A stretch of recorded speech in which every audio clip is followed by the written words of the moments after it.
जो लोग इस वीडियो को देखने के बाद में चैनल को सब्सक्राइब नहीं करते वो 3 दिन में गायब हो जाते हैं।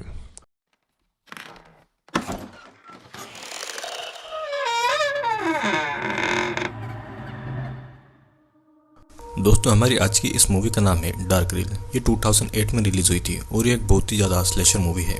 और वीडियो के ख़त्म होने के बाद में मैं इस मूवी को अपने टेलीग्राम पर डाल दूंगा, तो आप वहाँ पर जाकर भी इसे देख सकते हैं। ये मूवी हॉलीवुड के 50s के ब्लैक एंड वाइट ज़माने से शुरू होती है, जहाँ पर एक बार में हमें एक आदमी दिखाया जाता है। वो आदमी वहाँ पर बैठी एक खूबसूरत लड़की से जाकर मिलता है। ये लड़की इसे अपना नाम स्कारलेट बताती है। फिर वो आदमी स्कारलेट को एक फिल्म के लिए ऑडिशन देने के लिए कहता है, जिसे सुनकर स्कारलेट भी राजी हो जाती है और वो आदमी स्कारलेट को एक फैक्ट्री जैसी जगह पर ले जाता है। वहाँ पर आने के बाद में स्कारलेट को एक स्पॉटलाइट के नीचे खड़े रहकर एक्टिंग करने के लिए वो आदमी उसे कहता है और वो आदमी कैमरे के साथ दूर बैठ जाता है। स्कारलेट स्पॉटलाइट के नीचे खड़ी होकर अपने एक्टिंग की स्किल्स दिखाती है और वो देखती है कि वो आदमी अब अपनी जगह पर नहीं था। वो उस आदमी को पुकारती है पर उसे कोई जवाब नहीं आता है। फिर तभी पीछे से वो आदमी आकर अचानक से स्कारलेट का गला दबाने लगता है। स्कारलेट अपने आप को छुड़ाने की कोशिश करती है पर वो कुछ नहीं कर पाती और वो बेहोश हो जाती है। वो आदमी फिर उसे घसीटकर एक रूम में लेकर आता है। अब फिर जब स्कारलेट जब आधी होश में थी तो उसकी हालत कुछ ऐसी थी कि वो भागना तो दूर उठ भी नहीं पा रही थी। तभी वो आदमी एक हथियार से स्कारलेट का एक हाथ काट देता है। स्कारलेट दर्द से चिल्लाने लगती है और स्कारलेट के कटे हुए हाथ का खून स्कारलेट की बॉडी पर ही गिरने लगता है और वो ऐसा स्कारलेट को दिखा रहा था। ये सारी चीजें स्कारलेट को दिख रही थी कि कैसे उसके टुकड़े टुकड़े हो रहे हैं। फिर वो आदमी स्कारलेट की बॉडी के टुकड़े टुकड़े कर देता है और स्कारलेट वहीं पर मर जाती है। और ये सारी चीजें उसी कैमरा में अभी भी रिकॉर्ड हो रही थी। अब मूवी की कहानी 53 ईयर के बाद से शुरू होती है, जहाँ पर हम एडम नाम के एक लड़के को देखते हैं। Adam B grade slasher horror movie का फैन था और वो एक जॉबलेस आदमी था और इसीलिए उसकी गर्लफ्रेंड उससे छोड़कर लॉस एंजल्स आ गई थी एक्ट्रेस बनने के लिए। एडम भी उसके पीछे पीछे उसके क्लोज आ गया था, लेकिन उसकी गर्लफ्रेंड उसके रिश्ते को नहीं रखना चाहती थी। जिसके बाद में हम एक प्रोड्यूसर कैनर को देखते हैं और उसकी एक सेक्रेटरी थी जिसका नाम तान्या था। कैनर अपनी अगली फिल्म पायरेट वेनर के लिए उसकी कास्टिंग कर रहा था। कैनर काफी घमंडी इंसान था और तभी वहाँ पर कैनर का एक असिस्टेंट आता है जिसका नाम हैरिस था। कैनर हैरिस को उस फिल्म के एक रोल के लिए एडम को सिलेक्ट करने को कहता है। फिर कहानी पायरेट वेनर की शूटिंग की तरफ आ जाती है, जहाँ पर हम फिल्म मेंबर्स एसिल, लॉरेन, फिल्म डायरेक्टर डेरेक और एक कैमरामैन को देखते हैं। शूटिंग में कैनर और हैरिस आते हैं और फिल्म के बाकी क्रू मेंबर को एडम से मिलाते हैं और कहते हैं कि एडम इस फिल्म का ही एक पार्ट होगा। पहली मुलाकात में ही एडम और कैसिल एक दूसरे की तरफ अट्रैक्ट होते हैं। अब कैसी एडम को फिल्म मेंबर के बीच होने वाली एक पार्टी के लिए इनवाइट करती है, जिसके लिए एडम भी राजी हो जाता है। अब रात की इस पार्टी में फिल्म के सभी मेंबर्स मौजूद थे और वो सब पार्टी कर रहे थे। इस पार्टी में लॉरेन और डिट नाम की दो लड़कियों के बीच में कहासुनी हो जाती है और गुस्से में लॉरेन वहाँ से अपनी वैनिटी वैन में चली जाती है। लॉरेन जब बाथरूम से निकलती है तो देखती है कि उसकी वैन में कोई बैठा हुआ है और उसे लगता है कि वो डिट है और वो उसे उस वैन से बाहर जाने के लिए बोलती है कि तभी वो आदमी लॉरेन को पीछे से पकड़ लेता है और बुरी तरह से उसके फेस पर मारने लगता है। लॉरेन का मुंह अब पूरी तरह से खून से सना हुआ था और उसे इतना दर्द हो रहा था कि वो चिल्ला भी नहीं पा रही थी। फिर हम देखते हैं कि एक मास्क पहने हुआ किलर था और किलर फिर एक हथियार से उस लॉरेन का गला काट देता है और लॉरेन वहीं पर तड़प तड़प के मर जाती है। अब हम देखते हैं कि फिल्म की शूटिंग जिस बोट में हो रही थी वहाँ पर लॉरेन के बॉडी के पार्ट्स कटे हुए थे। पैर कहीं और पर था तो उसका सर कहीं और उसकी बॉडी के पार्ट्स को उसी बोट में सजा हुआ था। ऐसी हरकत को देखने पर ही ऐसा लग रहा था कि ये किसी साइको किलर का ही काम होगा। अब अगली सुबह क्राइम सीन पर पुलिस आती है और कैसिल जब शूटिंग पर आती है तो डेरेक उसे बताता है कि लॉरेन का मर्डर हो चुका है। कैसिल ये सुनकर शॉक हो गई थी और एक डिटेक्टिव वहां पर आके डायरेक्ट से पूछताछ करने लगता है। हम ये भी देखते हैं कि उस डिटेक्टिव का शक सारे क्रू मेंबर पर था। फिर डिटेक्टिव एडम से पूछताछ करने लग जाता है और डिटेक्टिव एडम पर भी शक करता है क्योंकि लॉरेन के मरने से उस फिल्म में एडम का रोल बढ़ जाएगा। अब धीरे धीरे एडम और कैसिल की दोस्ती फिर से बढ़ती जाती है और वो मिलने लगते हैं और क्लोज भी आने लगते हैं। अब एक दिन फिल्म की शूटिंग खत्म होने पर डेरेक फिल्म के सारे मेंबर को एक पार्टी में बुलाता है। सभी लोग रात को उस पार्टी को एंजॉय कर रहे थे और उस पूल में स्विमिंग करके मस्ती भी कर रहे थे। कैसिल पूल में से निकलकर एक रूम में चेंज करने के लिए चली जाती है तो एक रिपोर्टर उसी रूम में छुपकर कैसिल की फोटोज लेता है। इस रिपोर्टर का नाम रॉय था और कैसिल रॉय को ऐसा करने से रोकती है, लेकिन रॉय कैसिल से बदतमीजी कर रहा था और तभी वहां पर एडम आता है।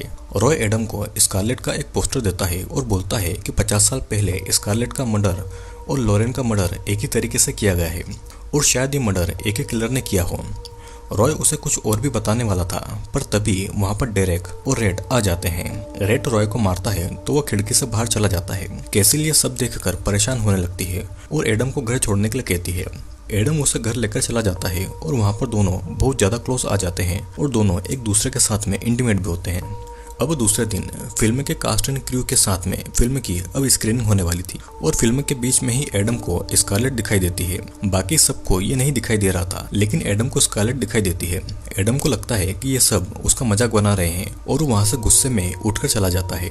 नेक्स्ट सीन अब डेट के घर की तरफ शिफ्ट करता है और डेट स्विमिंग करने जा रही थी। तभी वहाँ पर डेरेक आता है, वो दोनों बातें करते हैं और फिर डेरेक डेट के लिए ड्रिंक बनाने के लिए किचन में चला जाता है और साथ ही साथ वो हेडफोन में फुल वॉल्यूम करके म्यूजिक सुन रहा था। डेट जब उस पूल से निकलती है तो तभी वहाँ पर किसी का फोन आता है और उस फोन पर कोई नहीं था। जब वो पीछे देखती है तो वहाँ पर किलर आ जाता है और डेट को पकड़कर वो मारने लगता है। डेड भी उस किलर को मारकर भाग रही थी तो किलर उसे एक चीज से सर पर मार देता है और असल में वो लॉरेन का सर था, जिसे देखकर डेड घबरा जाती है और किलर एक तलवार लेकर डेड के पेट में घुसा देता है और उसे ऊपर की तरफ फाड़ देता है, जिससे कि डेड पूल में ही गिरकर वहीं पर मर जाती है। डेरेक जब वापस ड्रिंक लेकर आता है तो वो पूल पर डेड की लाश देखकर बहुत रोने लगता है और वो खुद को ही दोषी मान रहा था क्योंकि वो फुल वॉल्यूम करके म्यूजिक सुन रहा था, जिसकी वजह से उसे डेड की आवाज नहीं आ पाई। डिटेक्टिव वहाँ पर डेड के मर्डर की इन्वेस्टिगेशन करने आता है और पूल में डेड की बॉडी के साथ में स्कारलेट के मर्डर के पोस्टर भी पड़े हुए थे, जिससे किलर उसे स्कारलेट के मर्डर के बारे में कुछ बताना चाहता था। अब ये डिटेक्टिव केनर के घर पर आता है उससे पूछताछ करने के लिए, क्योंकि उसी की फिल्म के मेंबर्स का खून एक के बाद एक हो रहा था। डिटेक्टिव को असिस्टेंट तानिया ये बताती है कि उसका बॉस भरोसे के लायक नहीं है और दूसरी तरफ कैसिल और एडम में झगड़ा हो रहा था।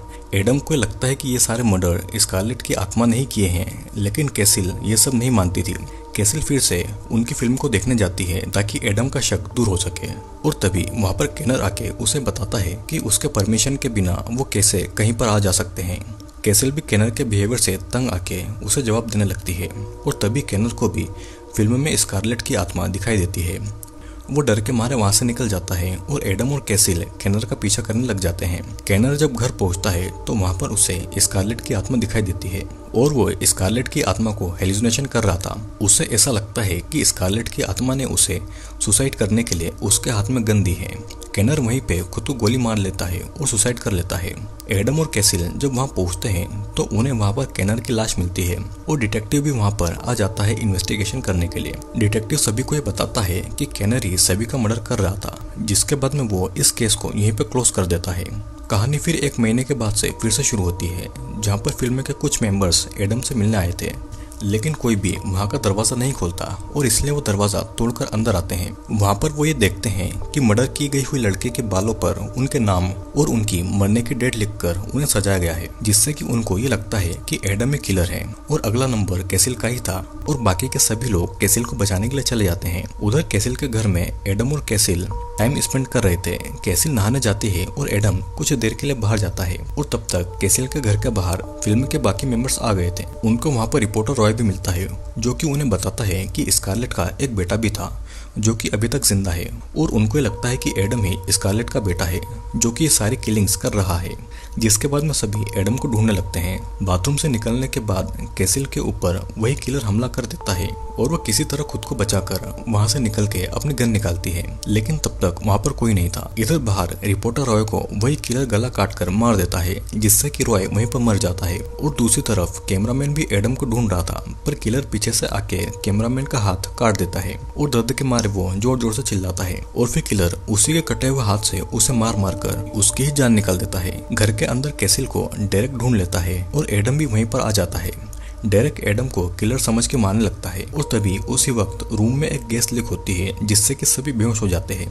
एडम को जब होश आता है तो वहाँ पर रॉय और कैमरामैन की बॉडी के कटे हुए पार्ट्स लटके हुए थे और वहीं पर डेरेक, कैसिल और रीड भी बंधे हुए थे और वहाँ पर उसे किलर भी दिखता है। किलर अपना मास्क हटाता है और वो और कोई नहीं बल्कि हैरिस था। वो बताता है कि केनर ने ही स्कारलेट का मर्डर किया था। जिसका वीडियो उसे केनर के घर में मिला था। मूवी की शुरुआत में जिस आदमी ने स्कारलेट का मर्डर किया था वो केनर ही था और स्कारलेट हैरिस की माँ थी। वो अपनी माँ के मर्डर का बदला ले रहा था, लेकिन ऐसा करते करते वो पूरा साइको हो चुका था। और तभी वहाँ पर हैरिस को भी स्कारलेट की आत्मा दिखाई देती है। वो घर के अंदर कैसिल को मारने जाता है और कैसिल को हैरिस मारने वाला था कि तभी एडम आकर उसे बचा लेता है। अब हैरिस एडम को मारने लगता है और तभी कैसिल एक कैंची से उसके गले में बार बार वार करती है और फिर भी कैसिल का गला दबाता है। कैसिल फिर कैंची को हैरिस के गले में और अंदर घुसा देती है, जिससे कि हैरिस वहीं पर मारा जाता है। सारे कास्ट एंड क्रू फिल्म को देखने आए थे और फिल्म के बीच में एडम को फिर से स्कारलेट की आत्मा दिखाई देती है। वो कैसिल से पूछता है कि क्या उसे भी स्कारलेट की आत्मा दिखाई दे रही है, जिस पर कैसिल हाँ कहती है। और इसका मतलब ये था कि स्कारलेट की आत्मा सच में थी। और इसी के साथ में ये मूवी यहीं पर एंड हो जाती है। दोस्तों, कैसा लगा आपको हमारा ये डार्क रिल मूवी का एक्सप्लेनेशन? वीडियो अगर अच्छा लगा हो तो लाइक, शेयर और सब्सक्राइब जरूर करिएगा। और अगर आप इस चैनल पर नए हैं तो चैनल को सब्सक्राइब करना ना भूलिएगा, क्योंकि जल्दी ही ऐसे ही इंटरेस्टिंग वीडियोस आने वाले हैं।